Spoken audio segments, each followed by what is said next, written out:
Mark, Mr. Productivity. Tell me about your vision. Well, my vision is relatively brand new because wasn't clear on what a vision was until I went to a boot camp with someone. So now I have it narrowed down to I am doing what I love to do when I want, from where I want to be, and with the people I most want to be with. Wow, that is a lot of precision. Tell me more about that. Well, like I said, I have to give credit to my coach. I went to his boot camp because we were talking about vision on the first day. And I'm like, I don't know, make a lot of money. I had no idea because no one actually explained to me what a vision was. And so we were working in our group about what our vision was, and he shared his, and that's what his vision. I'm like, can I use yours? Because that's like I want. He goes, yeah, you can use it if it aligns with what you want, you can use it. And I absolutely love that. I write it in my journal every day because we only get one shot at this thing called life. And if you're not doing what you love to do, if you wake up every day and you're like, oh, I got to go to work or I got to, get the kids up, and you're just like this Mr. or Mrs. Negativity person, well, you're not going to be productive if you're, not doing what you love to do. And then it's not just what you do, but how about the when? How about the where? How about the people you're doing it with? Because I think all four of those elements have to be tied together. So if you're doing what you love to do and you're doing it when you want, but you're not in a place like physically, like where you live that makes you happy, or maybe you're making a lot of money, but you hate your clients. So I think all four of those have to tie through in order to make a proper vision. At least that's the way I look at it. Mhm. So, what is your what, why, when, and who? My what is going to sound weird. So I hope you give me some grace here. A few years ago, I heard Grant Cardone say that the whole point of being really rich is so you can help a lot of people. Mhm. And up until that point, I was raised, my parents have passed away, but I was raised that rich people are bad and you don't need a lot of money. But I find that a lot of the most generous people are people who work really hard and have a lot of money. And so that's what fuels me. So my what is to make a lot of money so I can help a lot of people. Mhm. Now I apologize, but I forgot the other two parts of the question. It's what your vision was, doing what you want to do with who you want to do, with Oh, okay. where you want. Yeah. So my niche is HR professionals, more specifically people who are SHRM certified. SHRM is Society of Human Resources Management certified. And here's the funny thing about niching. Mm. I did not understand niching. I've taken countless courses, read books about niching, and then my current coach told me this. The niche isn't important, but niching is important.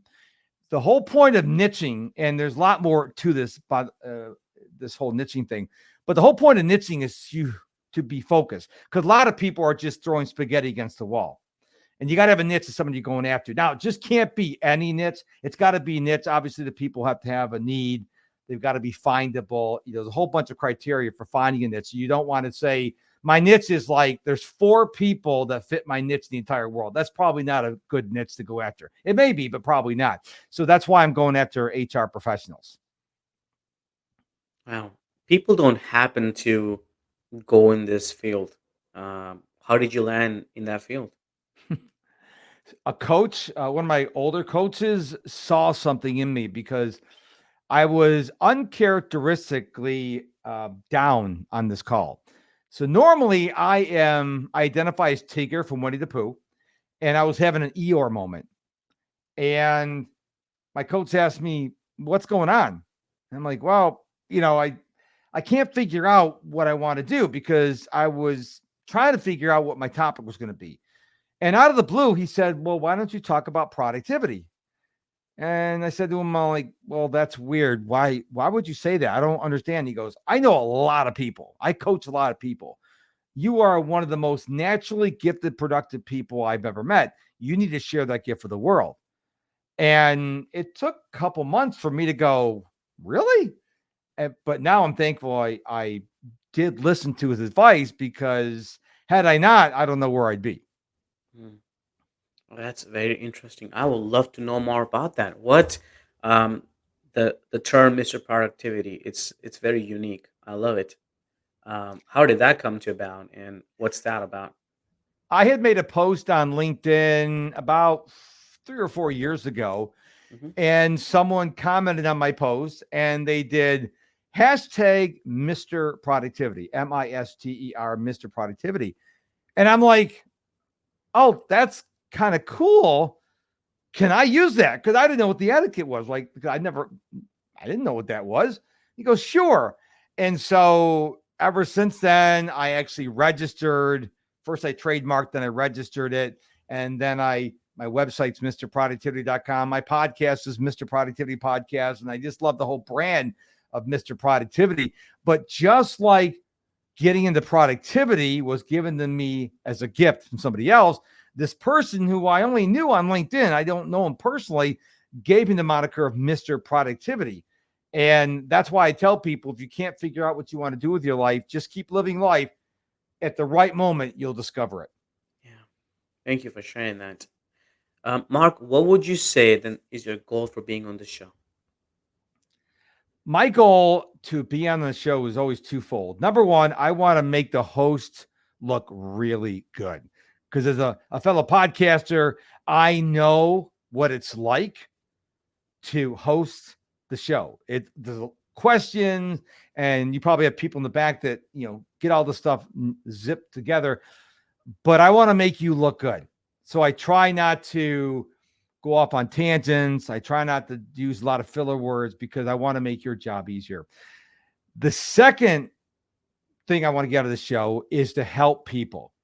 Now, the third, and it's a distant third, if they go to my website, that's great. But I want to serve people. If I can help one person as a result of being on the show, and I do mean one, I believe in the power of one. If I help one person by something I said, they go, wow, I'm going to do that. To me, it's a successful time on your show. Thank you for sharing that. And what would help our audience today?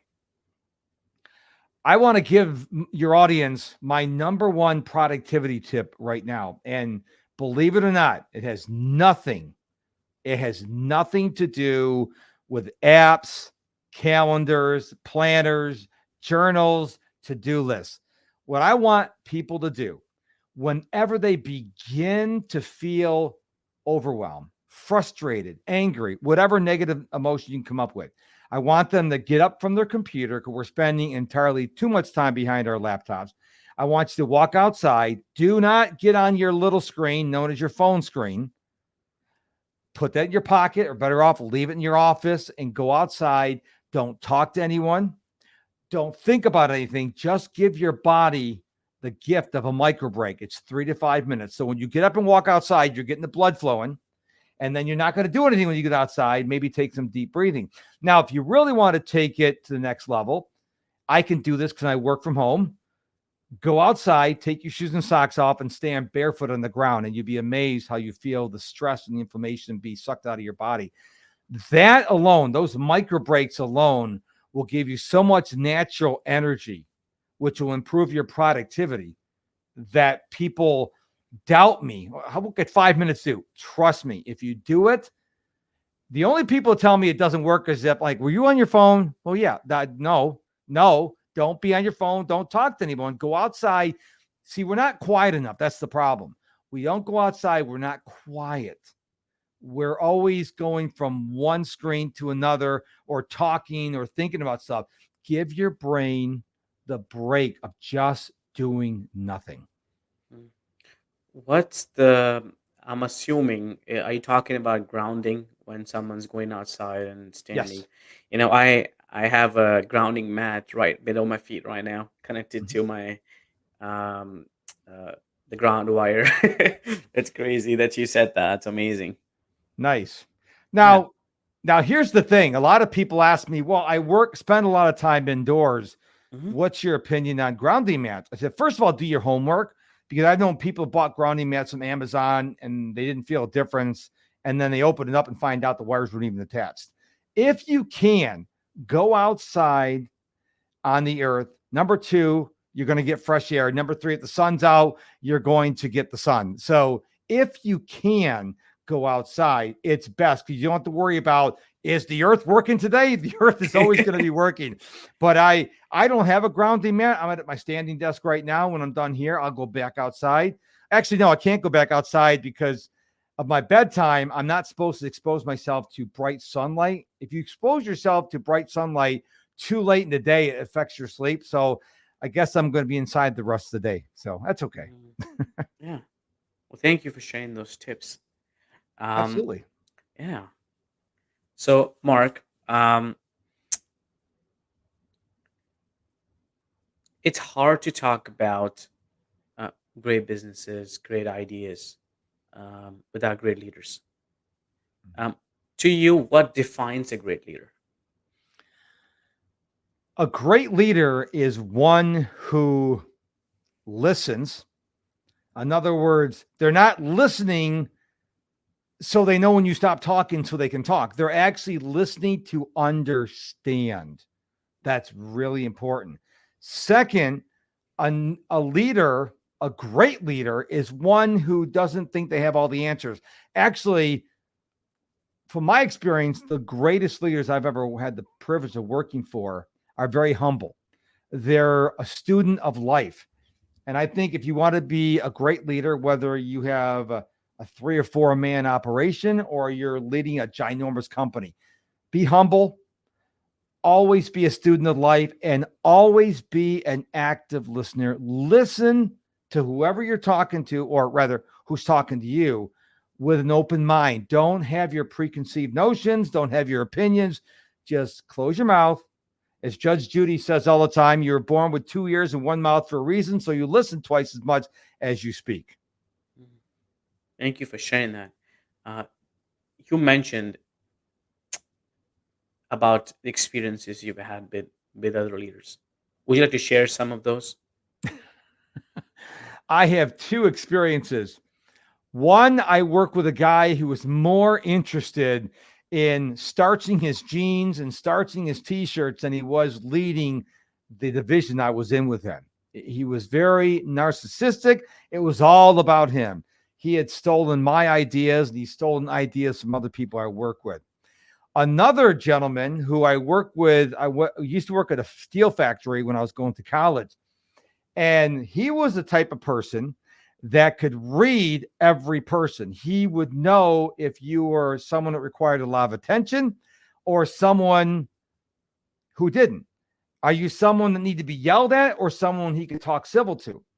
Mhm. And I remember one time, I don't remember what the situation was, but he came down from his office and something big happened. I don't know what it was, but I was at the bottom of the stairs getting something.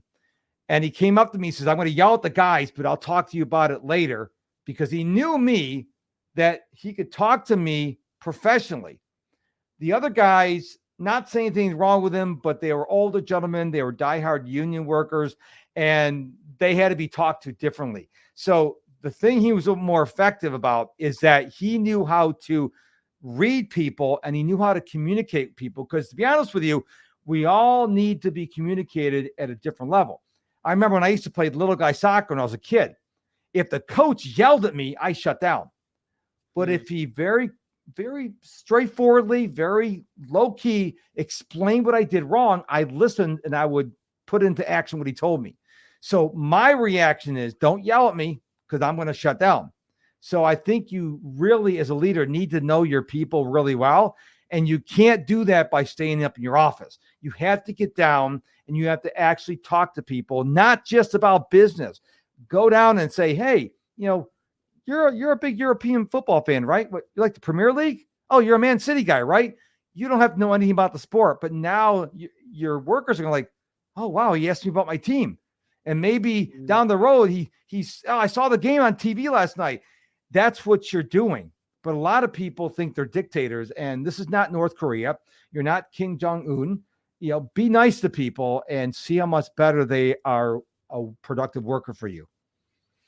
What what changes has that change? in your life? Well, I have my own company. Well, it's not a company. My wife and I have our own small business. And what I found is whether I'm on a podcast, talking to a client, talking to a prospect, I always try to put my listening ears on Mhm. because I've never had two exact clients. They all have different issues. They all have different personalities. One I have to be more direct with. John, go and do this. Well, Sally, I can say, Sally, I recommend you do something like this, and she'll do it. So I think it's really important that we all slow down, close our mouths, and actually listen to people, because if you listen to people, you will learn how to communicate with them and how to get your message across. Thank you for being here today. I'm really happy that you tuned in to Vision Pros Live. I'm looking forward to seeing your reactions as these episodes continue to move forward. This is going to get more and more fun. We'll have more and more engagement as well. We'll invite people to participate in the show. And thank you for giving us your time and attention. Have an excellent time building out your vision and becoming a Vision Pro yourself.